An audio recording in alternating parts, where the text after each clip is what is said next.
मेरे भाई group D के एग्ज़ाम जो हैं वो शुरू हो चुके हैं। 3 अगस्त को आज आपका पहला एग्ज़ाम हो चुका है फर्स्ट शिफ्ट का। तो जितने भी क्वेश्चंस मिल पाए हैं जो स्टूडेंट के इंटरव्यू हुए थे, उन वीडियो से जो भी क्वेश्चंस मिल पाए हैं उन सभी का हम लोग सॉल्यूशन देखेंगे, जो आपके अपकमिंग एग्ज़ाम के लिए बहुत इंपॉर्टेंट रहने वाले हैं। ठीक है। तो पहला क्वेश्चन था जो आपका एग्जाम में पूछा गया था। इसमें क्वेश्चन में बोला गया है कि वर्ष 2026 में तेज आंधी तूफान और वर्षा से प्रभावित 26 जिले किस राज्य के थे। करंट अफेयर का क्वेश्चन था और ये पूछा गया कि अभी 2026 में क्या है कि जो यहाँ पर तेज आंधी तूफान आई थी, आप सबको पता होगा, ये 26 जिलों में देखने को मिला था। तो ये किस राज्य के थे आपसे पूछा गया। तो याद रखना उत्तर प्रदेश के ये आप लोग के राज्य से बिलोंग करते थे 26 जिले जो थे। अच्छा, यहाँ से एक और क्वेश्चन आप लोगों से पूछा जा सकता है कि जो राष्ट्रीय आपदा प्राधिकरण अधिनियम होता है, जो राष्ट्रीय आपदा वाला जो वो है अथॉरिटी है, उसके जो अध्यक्ष होता है उसको कौन नियुक्त करता है। तो ये भी ध्यान रखना मेरे भाई, प्रधानमंत्री जो होता है ना, वो उसको जो है वो नियुक्त करता है। तो ये क्वेश्चन आप लोगों से पूछा जा सकता है। और साथ में जो वेदरिंग की जो वार्निंग्स होती हैं, जो मौसम संबंधी चेतावनी होती है, इन्हें कौन सा विभाग जारी करता है।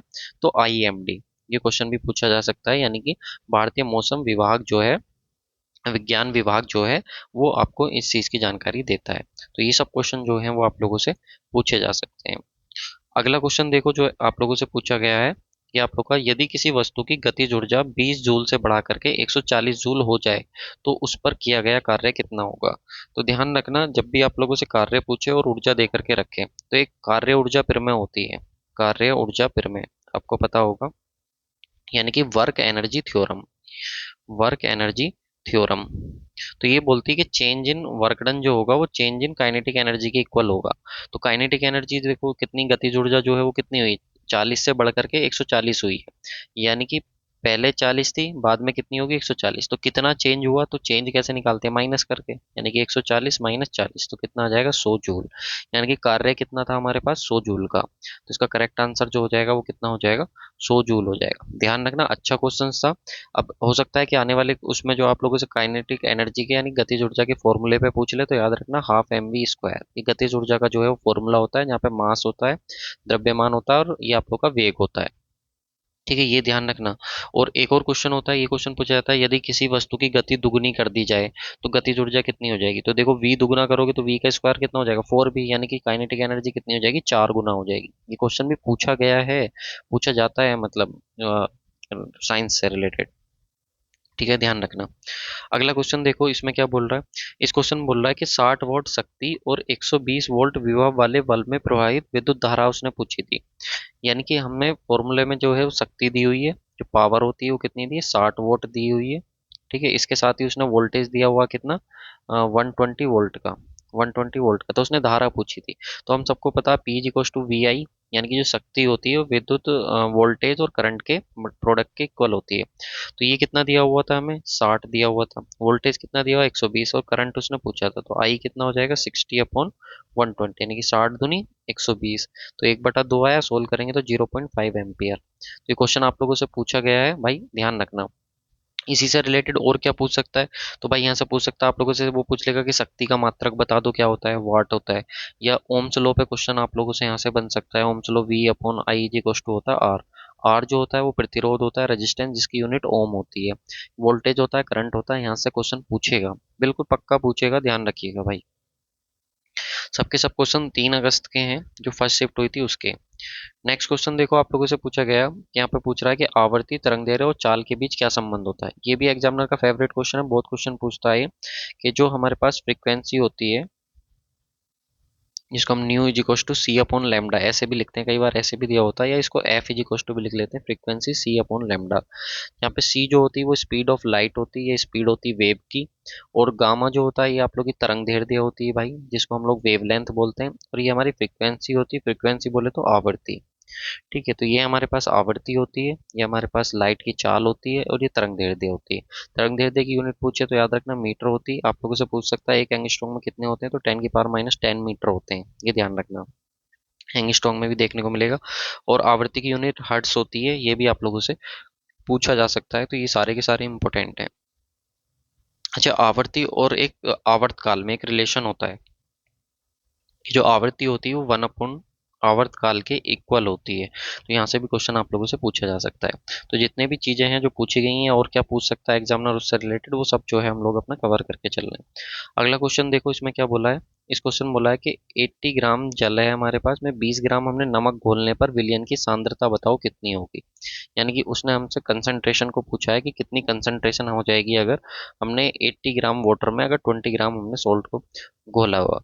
तो अगर आपको याद हो कि कंसंट्रेशन कैसे निकालते हैं तब तो आप इस क्वेश्चन को भाई कर सकते हो, वरना स्किप करके चलना है, ठीक है, क्योंकि कभी आपका टाइम लगे और बात भी कोई हासिल ना हो।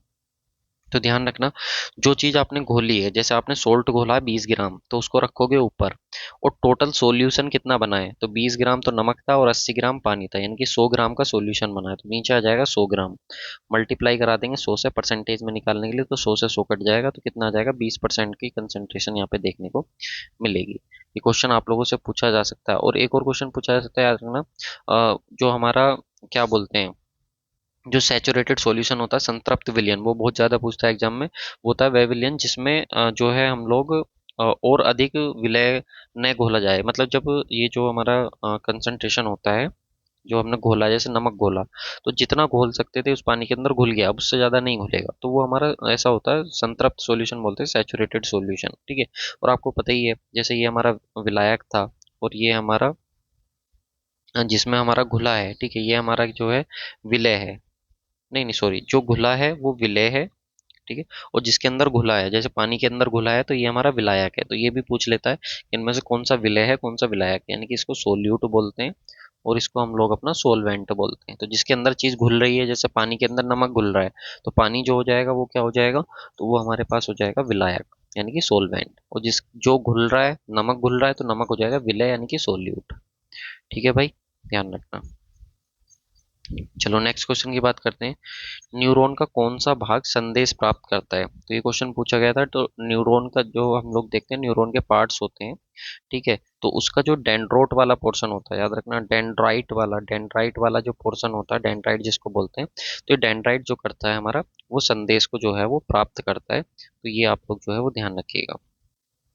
अच्छा, ये पूछ सकता है कि जो न्यूरॉन से संदेश होते हैं, जो न्यूरॉन है उससे संदेश दूसरे न्यूरॉन तक जो ले जाता है, वो कौन सा पार्ट होता है, वो भी पूछा जा सकता है। तो वो ध्यान रखना, वो एक्सोन होता है, ठीक है, एक्सोन, हिंदी में भी इसको एक्सोन ही पढ़ेंगे भाई। जो सबसे लंबा पार्ट होता है वो एक्सोन होता है। और जो एक और क्वेश्चन पूछता है न्यूरॉन से, वो भी ध्यान रखना, जहाँ पे दो न्यूरॉन्स के बीच जंक्शन बनता है, या कहें कि खाली स्थान जो रह जाता है, उसको क्या बोलते हैं, उसको सिनेप्स बोलते हैं। ये क्वेश्चन में पूछा गया, सिनेप्स, सिनेप्स, ठीक है। तो सिनेप्स क्या होता है, जहाँ दो न्यूरॉन मिलते हैं और थोड़ा सा स्पेस रह जाता है, उसको हम लोग बोलते हैं। आकाश का जो नीला रंग है मेरे भाई, वो किसकी वजह से जो है वो दिखाई देता है, तो याद रखिएगा, प्रकाश के प्रकीर्णन के कारण। आकाश का जो नीला रंग है वो किसकी वजह से दिखाई देता है, आकाश का अगर पूछे एक्चुअल रंग कैसा है, तो बताना ब्लैक, काला रंग होता है, ठीक है। लेकिन हमें कैसा दिखाई देता है, नीला, तो किसकी वजह से दिखाई देता है, प्रकाश प्रकीर्णन के कारण। एक और पूछता है, स्कैटरिंग ऑफ लाइट का ही वो है कि जो हमारा सूर्योदय और सूर्यास्त के समय सूर्य आपने देखा होगा लाल दिखाई देता है, सूरज छिपता है, सूरज निकलता है, तो वो भी स्कैटरिंग ऑफ लाइट की वजह से ही होता है, वो भी ध्यान रखिएगा, ठीक है। चलिए नेक्स्ट क्वेश्चन पे आते हैं हम लोग। नेक्स्ट क्वेश्चन हमको क्या बोल रहा है, ध्वनि की चाल किस माध्यम में अधिक होती है। तो ध्वनि की चाल आपको पता है, ध्वनि सबसे अधिक चलती है आप लोग की सॉलिड में, जो ठोस वस्तुएं होती हैं उनमें सबसे अधिक चलती है। तो इसका करेक्ट आंसर हो जाएगा आप लोग का ठोस, ठीक है। ध्वनि जो होती हैं वो आप लोग की जो मीडियम के ऊपर डिपेंड करती हैं कि किस मीडियम के ऊपर चल रही हैं, ठीक है, क्योंकि ये आप लोग की मैकेनिकल वेव्स होती हैं, मैकेनिकल वेव्स होती हैं। एक होती हैं इलेक्ट्रोमैग्नेटिक वेव्स, जो मीडियम के ऊपर डिपेंड ही नहीं करती, वो कहीं पे भी चल सकती हैं, स्पेस में भी चल सकती हैं। तो वो इलेक्ट्रोमैग्नेटिक वेव जिनको चलने के लिए आवश्यकता होती है माध्यम की, तो वो हमारी होती है ध्वनि, ध्वनि वेव्स होती हैं जिनको माध्यम की जो है वो आवश्यकता होती है। अच्छा पूछ ले, वैक्यूम में क्या चाल होती है, तो वैक्यूम में ध्यान रखना, वैक्यूम में ध्वनि नहीं चल सकती, क्योंकि मीडियम नहीं है, तो वहाँ पे जीरो, जैसे कि मैंने बताया मीडियम की आवश्यकता होती है। और अगर पूछ ले कि वायु में, एयर में कितनी स्पीड से चलती है, तो ये ध्यान रखना, 343 मीटर पर सेकंड, यानी कि एक सेकंड में 343 मीटर तक चल जाती है। और ये तापमान पर जो है वो निर्भर करती है। कहीं कहीं आप लोगों को 332 भी देखने को, शायद 332 था, 43 नहीं था, 332 मीटर पर सेकंड होता है, ध्यान रखना। ये टेम्परेचर के ऊपर डिपेंड करती है भाई, टेम्परेचर घटेगा बढ़ेगा उसके हिसाब से जो है ध्वनि की चाल भी जो है वो घटती बढ़ती। ग्लूकोज के टूटने से ऊर्जा प्राप्त होने की प्रक्रिया क्या कहलाती है? हम सबको पता है कि हमारी बॉडी को जो एनर्जी मिलती है वो ग्लूकोज से मिलती है, लेकिन उस प्रोसेस का नाम क्या होता है? तो रेस्पायरेशन। रेस्पायरेशन का मतलब श्वसन का मतलब सांस लेना और छोड़ना नहीं होता है। जो हमने भोजन खाया है उस भोजन से हमें ऊर्जा मिले, इसके लिए जो प्रोसेस होती है उसको रेस्पायरेशन बोलते हैं, ध्यान रखना, ठीक है। ये इंपॉर्टेंट है। और श्वसन से ही पूछ सकता है कि एनएरोबिक जो होती है, एरोबिक, एरोबिक और एक एनएरोबिक, एनएरोबिक, ये दो भी आप लोगों से पूछ सकता है। तो एरोबिक और एनारोबिक ध्यान रखना भाई, जो वायु की उपस्थिति में रिएक्शन होती हैं वो तो एरोबिक हो जाती है, और जहाँ पे वायु ना हो, अनुपस्थिति में होती हैं, वो एनारोबिक हो जाती हैं, तो याद रखना। बाकी आपको पता ही है कि ऊर्जा का जो घर है वो किसको कहा जाता है? हाउस ऑफ एनर्जी जो बोलते हैं वो माइट्रोकॉन्ड्रिया को बोलते हैं, सेल का पार्ट होता है, ठीक है। तो ये पॉइंट भी आप लोगों से पूछा जा सकता है। पारिस्थितिकी तंत्र में प्राथमिक उपभोक्ता कौन होता है, ये आपको बताना है। जो आपका इकोसिस्टम है उसमें प्राथमिक सबसे पहले तो शाकाहारी आता है भाई, जो घास फूस खाता है, फिर उसके बाद आता है जो उन चीजों को खाएंगे, ठीक है। लेकिन ये ध्यान रखना, इसमें एक और क्वेश्चन पूछा जाता है कि ऊर्जा का प्रवाह कैसे होता है। जो हमारा पारिस्थितिकी तंत्र है, तो ऊर्जा का प्रवाह याद रखना एक एक दिशा होता है, यानी कि एक दिशा में होता है, जिसको बोलते हैं हम लोग यूनि डायरेक्शनल, यानी कि एक ही डायरेक्शन में जो है वो ऊर्जा का फ्लो होता है। ये भी पूछ सकता है कि कितनी कितनी ऊर्जा ट्रांसफर होती है, तो 10% ऊर्जा ही ट्रांसफर होती है। ये पॉइंट भी आप लोग जो है वो ध्यान रखिएगा। एक और क्वेश्चन पूछ सकता है कि भाई जिनको जो सड़े गले पदार्थों को खाते हैं, इनको सबको खाते हैं मरे हुए जानवरों को, उन्हें क्या बोलते हैं? तो उनको याद रखना, हिंदी में अपमार्जक बोलते हैं। क्या बोलते हैं उनको? अपमार्जक, जिसको हम लोग इंग्लिश में स्कैवेंजर्स बोलते हैं, ठीक है, स्कैवेंजर्स बोलते हैं। तो ये क्वेश्चन भी आप लोगों से यहाँ से रिलेटेड पूछा जा सकता है। दवाइयों के निर्माण में एथेनॉल का उपयोग क्यों किया जाता है? तो एथेनॉल का बताओ भाई, एथेनॉल के उपयोग हम लोग क्यों करते हैं दवाइयों में? तो विलायक के रूप में, विलायक के रूप में मतलब सोलवेंट की तरह। तो मैंने आपको दो चीजें बताई थी, एक विलय बताया था अभी ऊपर, और एक विलायक बताया था। विलायक, विलायक वो होता है जिसके अंदर घोलते हैं, जैसे पानी, पानी के अंदर घोला। विलय क्या होता है? जिसको घोलते हैं, जैसे चीनी, चीनी को घोल रहे हो तो वो विलय हो गया, यानी कि ये सोल्यूट हो गया और ये सोलवेंट हो गया पानी के अंदर। तो एज अ पानी, जैसे पानी हमारा चीनी को घोलने का काम आ रहा है, ऐसे ही जो एथेनॉल होता है ना, ये हमारा जब दवाई बनाते हैं ना, तो अलग अलग तरीके के जो कंपाउंड्स होते हैं उनको घोलने के काम आता है एथेनॉल। अच्छा, और क्या पूछ सकता है? तो एथेनॉल का फॉर्मूला पूछ सकता है, क्या होता है सर? C2H5OH होता है। तो मेरे भाई ये भी ध्यान रखना, C2H5 इसका फॉर्मूला होता है। मेथेनॉल का पूछ ले तो CH3OH होता है। ये भी आप लोग जो है वो ध्यान रखिएगा। और याद रखना, ये सब अल्कोहल होते हैं भाई, शराब होती है, इनको पीने के लिए यूज मतलब करते हैं, पर करना नहीं चाहिए। द्रव्यमान संरक्षण का नियम जो है वो किस वैज्ञानिक ने दिया था, ये आपको बताना है। देखो ऐसे क्वेश्चन पूछ जाते हैं फैक्ट वाले, कि द्रव्यमान संरक्षण जो है वो किसने दिया था? तो याद रखना, एंटोनियो लेवोजियर। जो एंटोनियो लेवोजियर था उसने जो है, आप लोग का एंटोनियो लेवोजियर ने जो है वो द्रव्यमान संरक्षण का नियम दिया था। द्रव्यमान संरक्षण का नियम क्या है? वो कहता है कि द्रव्यमान को ना ही तो हम क्रिएट कर सकते, ना ही डिस्ट्रॉय कर सकते, ना ही बना सकते, ना ही खत्म कर सकते, बट एक फॉर्म से दूसरे फॉर्म में आप लोग ट्रांसफर कर सकते हो, यानी कि एक अवस्था से दूसरी अवस्था में उसको बदल सकते हो।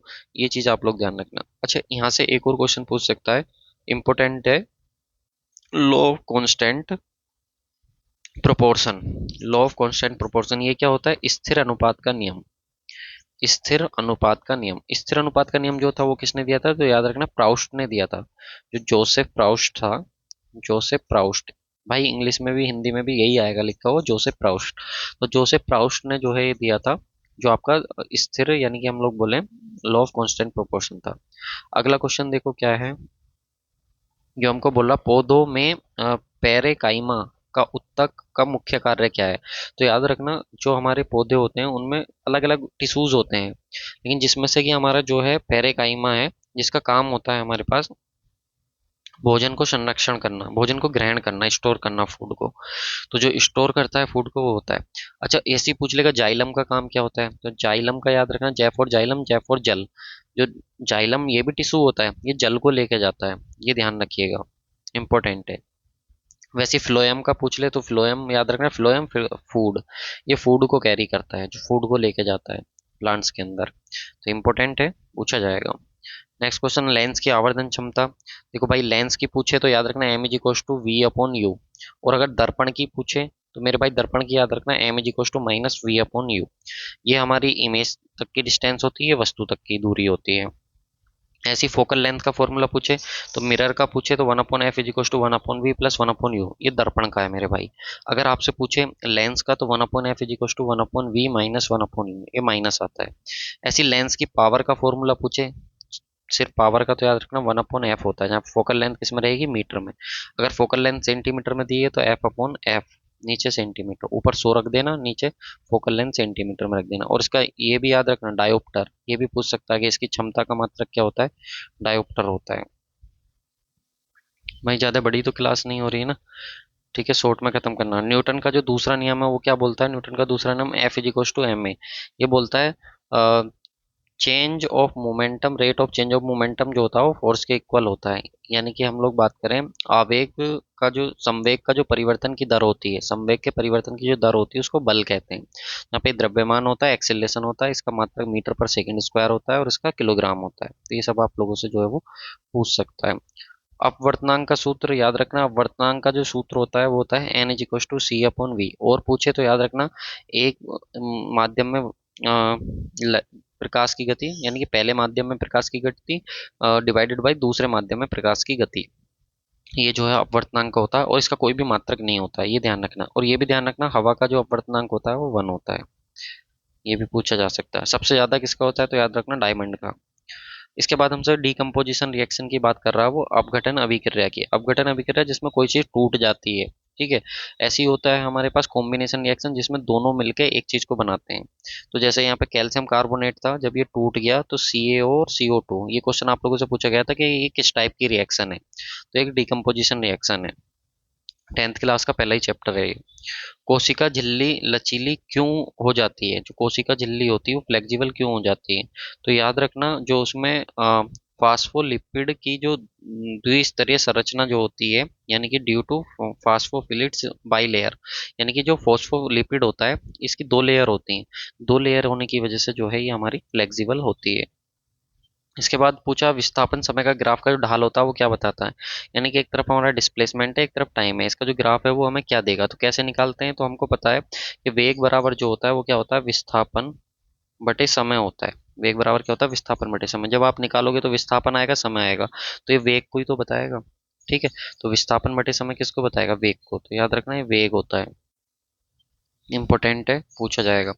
अगला, अल्ट्रासाउंड की जो किरणें होती हैं वो किसका उपयोग करती हैं, तो याद रखना है अल्ट्रासाउंड की जो अल्ट्रासाउंड किरणों का उपयोग किस लिए किया जाता है, तो अल्ट्रा हमको पता है भाई, जो यूवी रेज होती हैं, जो अल्ट्रासाउंड हम लोग कराते हैं तो जो भी हमारे आंतरिक अंग होते हैं उनकी जांच करने के लिए कराते हैं अल्ट्रासाउंड। जैसे किसी के पेट में दर्द हो रहा है तो क्यों हो रहा है, पथरी वगैरह है तो वो है क्या, कैल्शियम ऑक्जिलेट की वो बनी हुई होती है, ध्यान रखना। मानव शरीर में स्वर यंत्र यानी कि जो वोकल कॉर्ड होता है उसका काम क्या होता है, गले में लगी हुई होती है, आपने देखा होगा वोकल कॉर्ड, जिसकी वजह से वाइब्रेट होकर आवाज बनती है।